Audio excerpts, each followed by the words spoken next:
Yes, Sandro, para sa ating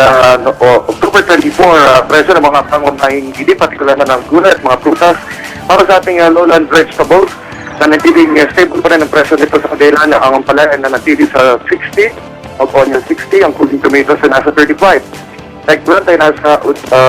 ang garlic ay nasa 80, malunggay is 40, kalabasa nasa 30, at ang string beans ay nasa 60. Para sa ating highland vegetables naman, ang asparagus ay nasa 600 kada kilo, baguio peach ay 35, baguio beans 25, broccoli 80, cabbage ay nasa 45, ang carrots ay nasa 50, ang cauliflower ay nasa 80, ang Chinese gabi ay, or ang celery ay nasa 30, ang Chinese gabi ay nasa 50, cucumber is 20, onion leeks ay nasa 60, habang itong lettuce naman ay nasa 40, ang mushrooms ay nasa 4, potato XL 50, radish 25, red bell pepper ay nasa 120, green bell pepper ay nasa 80,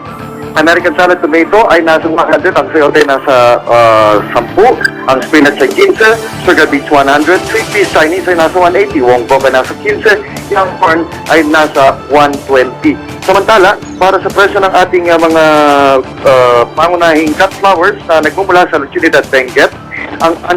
anthurium ay nasa 100 kada dosena, aster is 15, aster is ang kalalili ay nasa 10, carnation ay nasa 100, chrysanthemum 120, daisy ay nasa 20, everlasting garland ay nasa 25, ang fern kada bundle ay nasa 5 piso, gladiol ay nasa 30, Malaysian mums ay nasa 90, long stem rose ay nasa 200, habang short stem rose ay nasa 80, at ang statis ay nasa 50 kada dosena. Mula sa lungsod ng Baguio para sa Telebisyon ng Bayan, Jonathan Lianes.